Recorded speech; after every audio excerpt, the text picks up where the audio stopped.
그러면 내가 살았는데 이거 아주 잘못된 게 이거 다해가 가스라이팅 당한 거야. 도장을 줬어요. 그러고 나는데 얼마 안 있다가 딱 뜨더라고요. 20억짜리예요.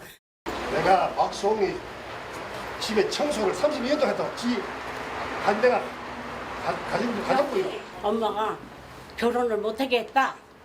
말렸다. 아니 어느 엄마가 세상에 결혼을 못하게 신이나 보고 나도 힘들어요. 설거지 그거 다 해주고. 박수홍의 친형 부부는 2011년부터 2021년까지 10년간 박수홍의 매니지먼트를 전담하면서 엔터테인먼트 회사 라엘과 메디아붐 등 연예기획사를 운영하며 박수홍의 출연료 등 62억 원을 횡령한 혐의로 기소되었죠. 1심 재판부는 올해 2월 친형이 라엘에서 7억 2천여만 원, 메디아붐에서 13억 6천여만 원을 횡령했다고 인정하고 징역 2년을 선고했습니다. 그러나 이상한 점은 홍의 개인 계좌 4개를 관리하면서 16억 상당의 개인 자금을 사적으로 유용한 부분에 대해서는 무죄를 선고한 것인데요.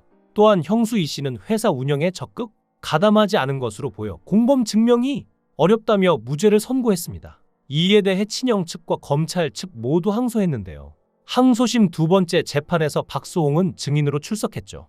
박수홍은 증언에서 너무나 억울했던 점이 30년간 법인의 매출 100%를 자신이 만들었는데 다른 소속사로 갈 수도 있었지만 가족이고 정말 사랑하고 신뢰했기 때문에 1인 엔터테인먼트 회사로 동업을 했다고 말했습니다. 그런데 가족회사라는 이유로 친형 부부가 재량권을 부여받아 제 자산을 마음대로 유용한 것을 원심에서 무죄로 판결한 걸 보고 원통함을 느꼈다고 호소하고 나섰는데요. 친형 부부는 박수홍의 재산을 빼돌리고 횡령했습니다. 박수홍은 친형에게 재물을 믿고 맡긴 이유에 대해서 어려서부터 형이 재물을 담당해왔기 때문에 절대적인 신뢰를 가졌다고 하는데요.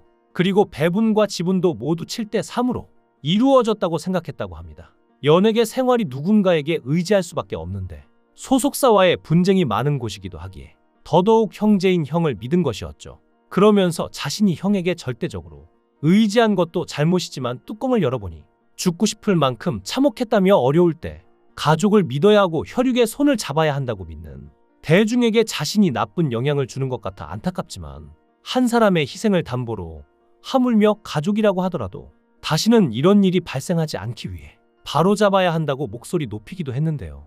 그럼에도 불구하고 박수홍의 부모님은 박수홍에게 친형 부부 횡령 사건 고소, 취소를 강요하며 협박했고 친형 부부 측에 서서 증언했습니다. 증언 내용은 부모로서 얘기할 수 없을 정도로 수위가 높았다고 하며 박수홍을 폄하하는 사생활 폭로를 이어갔다고 하는데요. 박수홍 아버지는 자신이 30년 넘게 박수홍의 뒷바라지를 해줬고 방에 있는 성인용품까지 다 치워줬다고 주장했는데요. 큰형은 너무 절약했고 박수홍은 너무 돈을 잘 썼는데 그게 못마땅했다고 주장했습니다. 그러면서 김다혜가 박수홍의 재산이 탐나서 그래서 이 작당을 한 것 같고 박수홍이가 여자를 너무 좋아하는데 자신이 아는 이름만 6이며 산부인과에 간 여자도 있다고 했죠. 또한 형이 뒤처리를 해주기도 했는데 세상에서 자신들 보고 빨대라고 한다며 세상 이런 억울한 일이 어디 있냐고 토로했습니다. 이렇게 핍박받아 가면서 돈을 모아줬는데 큰 애는 수갑을 차고 있으니 성질이 안 나겠나고 법정에서 공개적으로 이야기했습니다. 더불어 아버지는 박수홍 친형의 횡령 가능성에 대해 하늘이 무너져도 그런 일은 없다라고 강조하며 친형은 옹호하고 여전히 박수홍을 욕했죠. 이 사건에서 가장 섬뜩한 부분은 따로 있죠. 바로 박수홍이 생명보험에 무려 14억 원 이상을 납입했다는 점입니다. 당시 박수홍은 미혼이었고 자식도 없었는데 이런 상황에서 8개에 달하는 생명보험에 들었다는 건 납득하기 어려운 부분입니다. 심지어 보험 전문가들은 이 생명보험의 사망보장 비중이 무려 600%에 달한다고 했죠.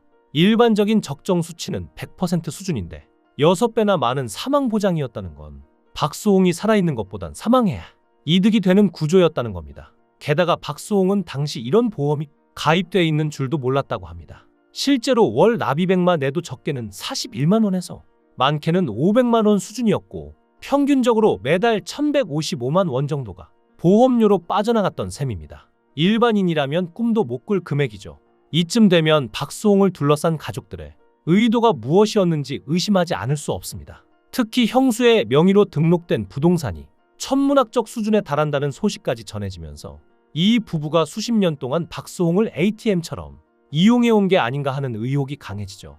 사건은 이뿐만이 아니었습니다. 검찰 조사를 받으러 나온 박수홍 아버지가 박수홍의 정강이를 걷어차고 협박까지 했다는 사실도 밝혀졌죠.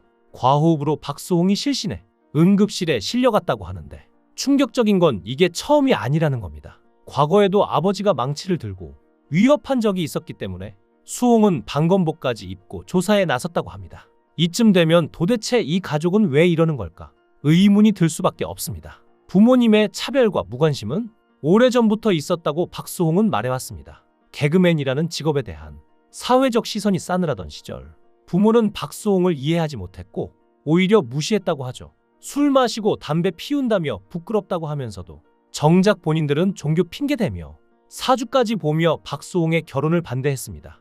이모들이 더 가족 같았다는 박수홍의 말도 있었고 실제로 다리를 다쳤을 때 부모보다 먼저 이모에게 연락했다는 이야기도 방송에 나왔습니다. 이런 이야기를 종합해보면 어쩌면 이전부터 박수홍에게 가족은 보호막이 아니라 감옥 같은 존재였을지도 모릅니다. 심지어 이런 상황에서 박수홍은 무려 14년이나 진행해오던 방송 프로그램 동치미에서 강제 하차당하기도 했는데요. 제작진은 프로그램 개편 등을 이유로 두 사람에게 하차를 통보했는데 통보할 당시 이미 마지막 녹화를 마무리해 갑작스러운 하차로 시청자들에게 끝 인사도 미처 전하지 못했습니다. 아무리 프로그램이 개편한다고 하더라도 무려 14년이나 진행해온 방송 MC를 이렇게 쓰레기 버리듯 버리는 게 맞나요? 최은경과 박수홍이 얼마나 배신감을 느낄지 참 가슴이 아픈 소식입니다. 박수홍, 최은경의 동치미 후임 MC로는 방송인 김용만, 모델 이현희, 가수 애녹이 발탁됐는데요. 새로 들어올 이들에게 잘못은 없다지만 동치미 프로그램을 예전처럼 웃고 즐기면서 시청하기에는 어려울 것 같습니다. 특히나 박수홍은 최근 가족사 등 힘겨운 시간을 보내온 터라 동치미 안에서 보여준 가족에 대한 솔직한 고백으로 많은 시청자들의 가슴을 울린 적도 있는데요. 그런 그가 예상치 못한 하차로 불명확하게 프로그램을 떠나는 것은 시청자 입장에서도 허무함이 남을 수밖에 없죠. 오랫동안 함께해준 MC들이 따뜻하게 퇴장하는 모습조차 만들어주지 못하는 건가요? 예능 프로그램의 MC가 오랜 시간 한 자리를 지키는 것은 흔치 않은 일인데 더욱이 무려 13년간 시청자들과 함께 호흡해온 진행자라면 시청자들에게도 익숙함 그 이상의 친숙함을 선사하는 친구 같은 존재가 됐을 것입니다. 그래서 이번 소식이 더욱 안타까운데요. 또 이번에 박수홍이 한 강연에 올라 자신의 가정사를 털어놓기도 했습니다. 세간에 알려진 것보다 더욱 슬펐는데요. 어릴 때 아버지 사업이 망한 이후로 가난이라는 것과 같이 살았는데 5평 집에 살던 시절 천장이 주저앉아 박수홍 머리 위로 쥐가 떨어졌는데 지금도 그 생각이 날 정도라고 하죠. 게다가 박수홍은 초등학교 때 셔터맨이었다는데요. 어머니 가게 셔터 열고 학교 가고 다녀와서 어머니 가게에 앉아 있다가 저녁 8시에 셔터를 내리는 일을 했죠. 그렇게 달동네 집에 갈 때는 어머니를 밀어드렸다는데요. 어머니가 당시 40대 초중반이었는데 숨을 헐떡거리셨다고 합니다. 박수홍은 뒤에서 어머니의 파마향 냄새가 독해서 아직도 그 냄새가 나는 것 같다고 합니다. 뒤에서 어머니를 밀어드리며 뭐라고 기도했냐면 나 우리 엄마 고생하는 것 좀 멈추게. 나 좀 성공하게 해주세요. 우리 엄마 호강 좀 시켜주게. 제발 소원이다라고 기도했다는데요. 박수홍은 성공을 위해 모델에 도전했지만 회사는 입회비를 80만 원 요구했습니다. 간절했던 박수홍은 어렵게 돈을 마련했고 그렇게 박수홍은 인생 첫 사기를 경험했죠. 이후 박수홍은 연이어 나쁜 일을 당했지만 노력 끝에 개그맨으로서 성공 가도를 달리게 되었는데요. 가족이 발목을 잡을 것이라는 건 아무도 박수홍 자신도 예상하지 못했을 것입니다. 그런데 집안을 일으킨 박수홍에게 감사함은 느끼지 못할 망정 도리어 박수홍을 착취하고 그의 재산을 다 앗아간 가족의 뻔뻔함을 보면 참 이것도 가족이라 부를 수 있을까 싶네요. 여러분은 박수홍에 대해 어떻게 생각하시나요? 박수홍을 응원한다면 응원의 댓글 부탁드립니다. 시청해주셔서 감사합니다. 강산TV였습니다.